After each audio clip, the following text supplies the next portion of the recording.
Bom dia a todos, eu sou José Rosa, este é o canal Zé Educando e nessa sexta-feira, como é de praxe aqui no canal, há o Sextou com Livros e eu sempre divulgo, comento alguma obra que eu tenha lido aí e que tenha achado interessante.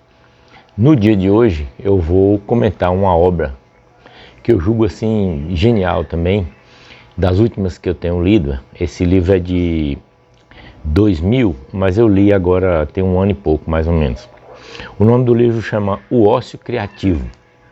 O autor é o filósofo, professor e escritor italiano Domenico De Masi.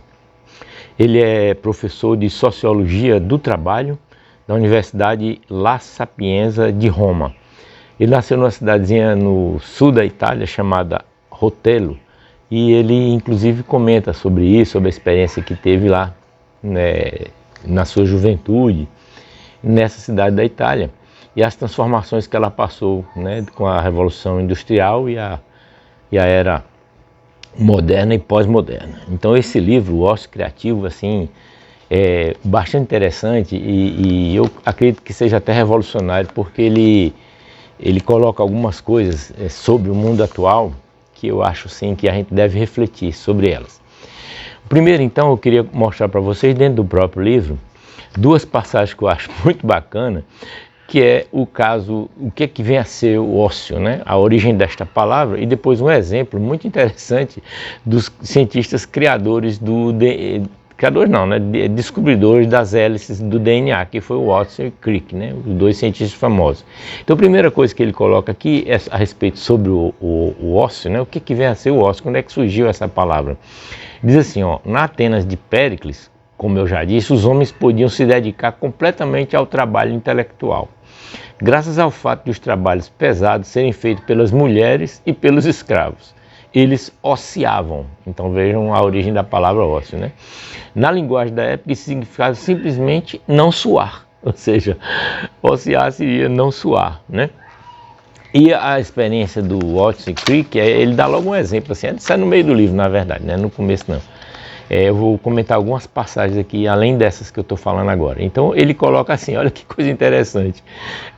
Existe um ócio criativo, no qual a mente é muito ativa, que faz com que nos sintamos leves, fecundos, felizes e em crescimento. Aí ele fala o exemplo do Watson. Ele diz assim, ó, foi numa cena do filme Beldades no Banho que sugeriu a Crick e Watson a hipótese de que a hélice do DNA pudesse ser dupla. Se não gostasse de cinema, talvez tivesse levado muito mais tempo para descobrir a estrutura tão pesquisada. Um exemplo que eu achei interessante para compartilhar com vocês. Agora sim, tem várias outras coisas que ele coloca no livro que faz a gente pensar bastante. Por exemplo, tem uma passagem que ele fala sobre ecologia, logo primeira metade, no primeiro quarto do livro, né?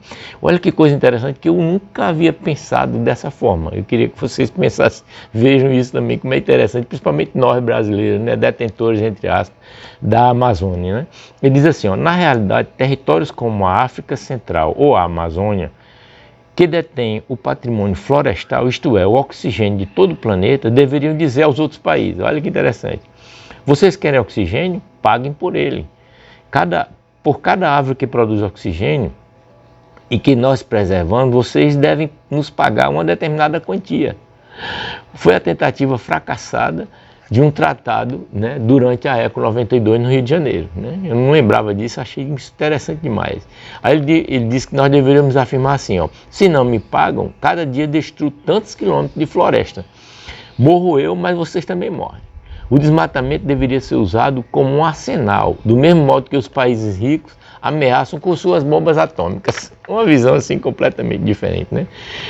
Uma outra coisa interessante, como ele é especializado em um sociólogo do trabalho, né? Ele fala de uma mudança de paradigma e dá um exemplo da Holanda. Vejam que coisa interessantíssima com relação ao trabalho. Queiramos ou não, devemos saber que o único tipo de emprego remunerado que permanecerá disponível com o passar do tempo será de tipo intelectual criativo. Para quem não estiver preparado para isso, o futuro será sinônimo de desemprego, a não ser que se adote um novo modelo de vida, com uma redistribuição de renda e trabalho baseada em critérios totalmente inéditos, como está sendo realizado na Holanda, onde 36% da população ativa trabalham apenas meio expediente. É um dado assim que eu achei chocante, o exemplo da Itália. Aí outra coisa interessante que ele coloca aqui sobre as máquinas, se as máquinas vão substituir os homens, né? Isso é um tema muito atual, esse livro, apesar de ser de 2000, ele é atualíssimo, né?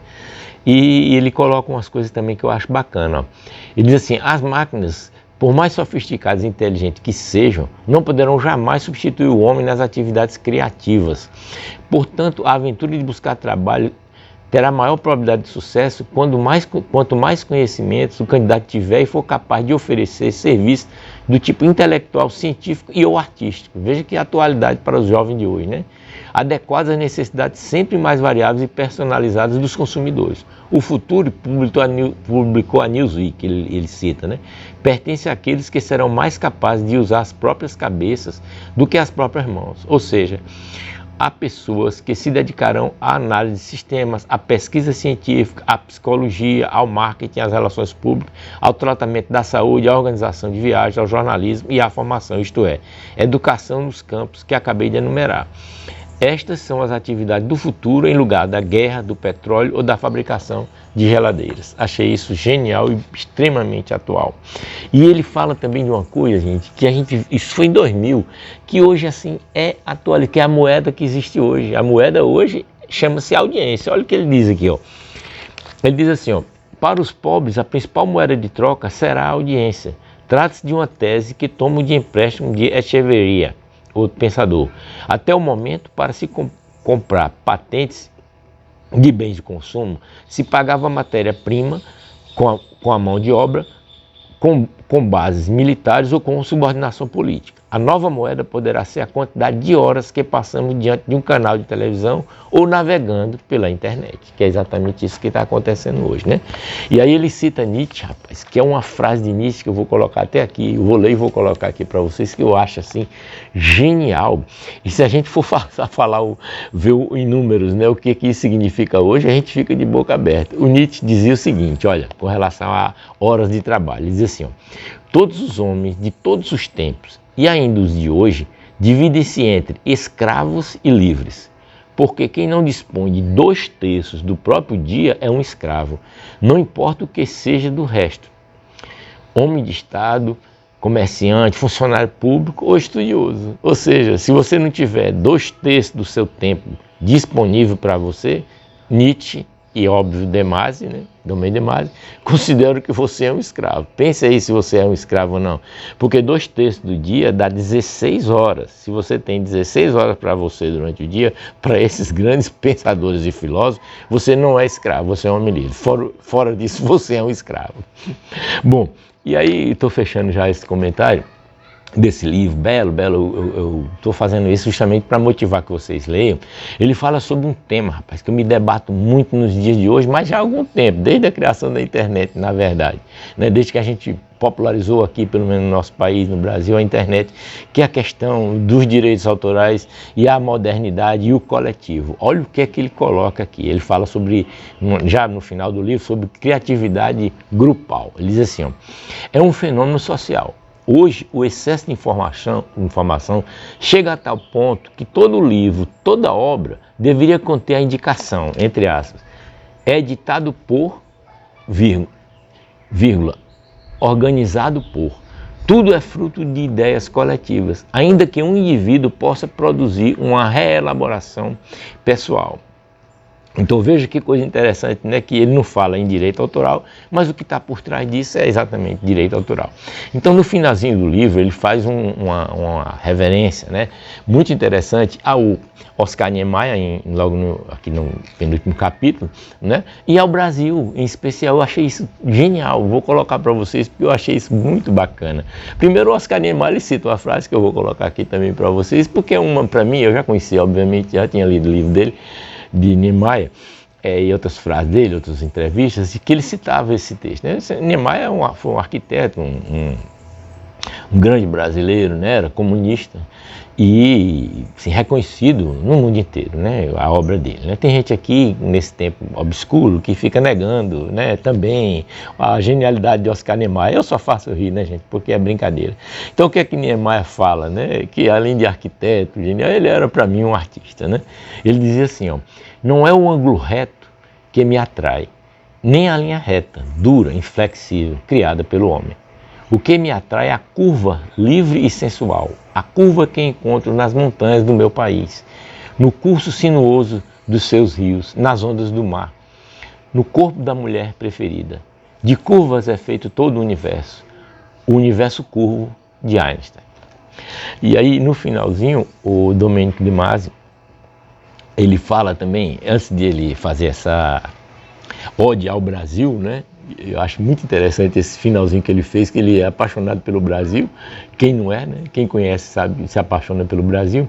Ele fala uma coisa interessantíssima, que é sobre a duração do trabalho. Me lembrou de uma irmã muito querida e já falecida, a Mônica, que era médica, doutora. É uma irmã muito querida mesmo, nossa, né, da nossa família, e ela tinha uma frase também dela muito interessante sobre isso. Mas o Domênico de Masi dizia assim, ó, muito provavelmente, se o trabalho que existe fosse redistribuído também pelos desempregados e as férias durassem 6 meses por ano, uma boa parte da nossa agressividade e da nossa violência desapareceria.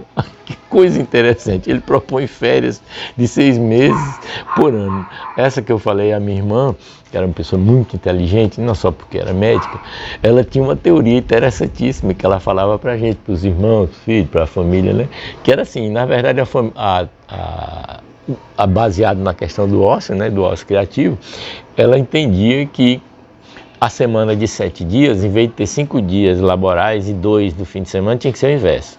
Tinha que ser 2 dias de labor, de trabalho, e 5 dias de fim de semana. Eu achava isso uma genialidade muito grande dela na época, isso tem mais de 20, 30 anos que ela falava isso, e agora eu vejo, né, de outra forma, escrito de outra forma, por esse grande pensador, que é o Domênico de Masi, né, escrito de outra maneira, como eu acabei de colocar para vocês.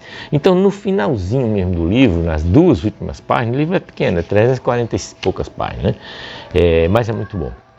Ele cita o Brasil e cita Jorge Amado, Oscar Niemeyer de novo, e cita, né, o argentino Jorge Luiz Borges, para fechar, né, com chave de ouro, como diz o pessoal do Cearazinho lá, esse belo livro. Então ele diz assim, de Jorge Amado, olha o que ele diz: em nenhum outro país do mundo, a sensualidade, a oralidade, a alegria e a inclusividade conseguem conviver numa síntese tão incandescente. Um povo mestiço, cordial, civilizado, pobre e sensível habita esta paisagem de sonho, diz o Jorge Amado. Então, sobre Oscar Niemeyer ainda, ele finaliza com a frase dele aqui, né? Mais do que a arquitetura, contam os amigos, a vida e este mundo injusto que devemos resgatar. É este lugar, é no Brasil, neste país tão puro e tão contaminado, que eu gostaria de alimentar o meu ócio criativo. Aí foi o Domênico de Masi fechando o livro. E bem no finalzinho mesmo, a última frase ele deixa com Jorge Luiz Borges, que é simplesmente genial. Naquele bonito conto de Borges, quando o discípulo pergunta se o paraíso existe, o mestre Paracelso responde dizendo que tem certeza de que o paraíso existe, e é nesta nossa terra, mas o inferno também existe, e consiste em não se dar conta de que vivemos no paraíso. Obrigado por ter me acompanhado até aqui, fique em paz, por favor comente o que desejarem, curta o vídeo, né? Se inscreva no canal se não tiver inscrito e coloque o sininho para receber as notificações.